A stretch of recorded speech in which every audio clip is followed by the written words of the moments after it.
Ever feel like you're carrying the weight of the world on your shoulders, like your stress levels are just constantly through the roof? Yeah, know that feeling. We've all been there, right? It's just part of It life. is. But what if we could actually do something about it? Hmm. So today, we are diving into some really fascinating research on stress reduction techniques. Okay. And, this isn't about some vague self-help advice. We're talking about real science-backed techniques, things you can actually use starting like right now. I like it. Practical tips. Exactly. So the first source we dug into really emphasized the importance of sleep. They recommend at least 7 hours a night. Yeah, you hear that a lot. You do, but they were really adamant about it. And I'm curious, from your perspective, why is sleep so important when we're talking about stress management? Yeah, so it's not just about like waking up feeling refreshed or whatever. It goes much deeper than that. Okay. It really all comes down to your hormones. Yeah. Specifically, this one called cortisol. Cortisol. Yeah, have you heard of that one? I have. It's the stress hormone, right? It is, yeah. Whenever you're feeling pressured or under stress, your cortisol levels, they spike. Right. And that's normal, right? Yeah. It's your body's way of like dealing with the stress. Right. But here's the thing.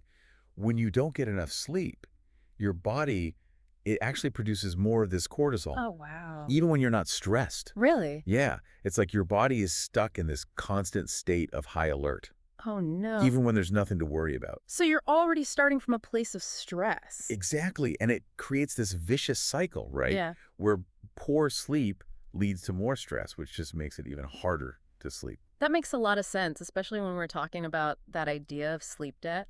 Oh, yeah. It really does catch up to you. And it does. It does. Now, moving on from sleep, this source also recommends a predominantly plant-based diet for stress reduction.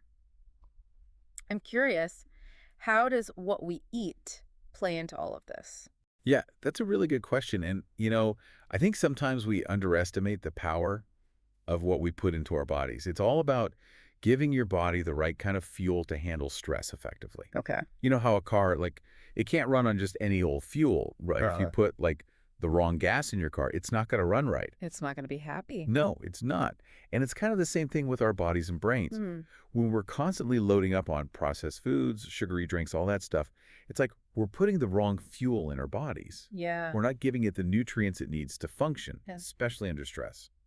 And so on the flip side, when we are eating more plant-based diet, we're filling our bodies with good fuel. Exactly. Think fruits, vegetables, whole grains.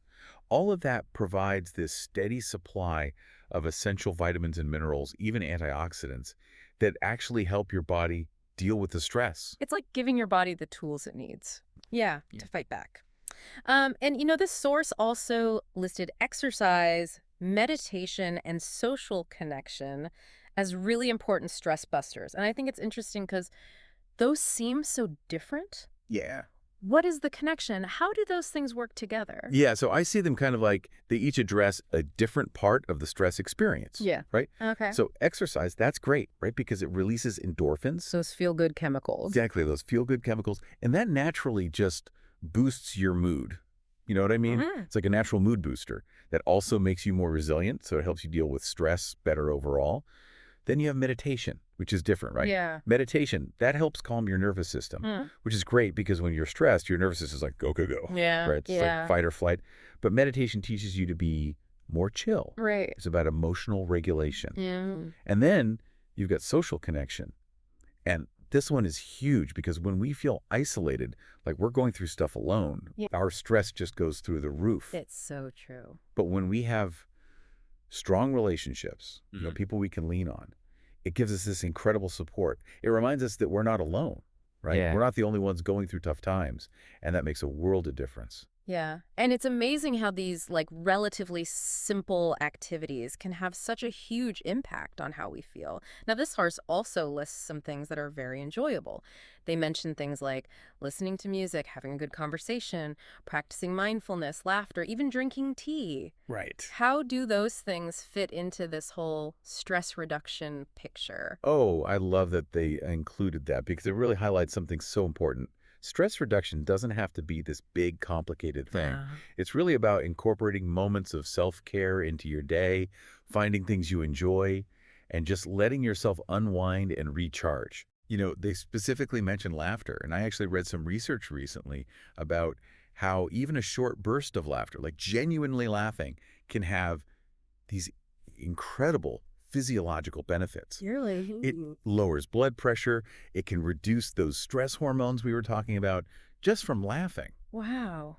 That's It's amazing. pretty powerful stuff. It is powerful. Yep. And you know what I think the biggest takeaway from all of this, after diving into all this research, is we really need to find what works for us. 100%, yeah. Like you said, it's not one size fits all. It's not. And all these techniques we've talked about, Yeah. they're a great starting point. But the key is to experiment. Yeah. Figure out what works best for you. Like building your own little stress reduction toolkit. Exactly. I love that. So, as you're exploring these techniques, just pay attention to what resonates with you, right? What fits into your life, what genuinely makes you feel better. Yeah. Because at the end of the day, that's what it's all about. Finding what brings you peace, what brings you joy, and just helps you feel calmer, happier, and healthier. Absolutely. And hopefully a little less stressed. For sure.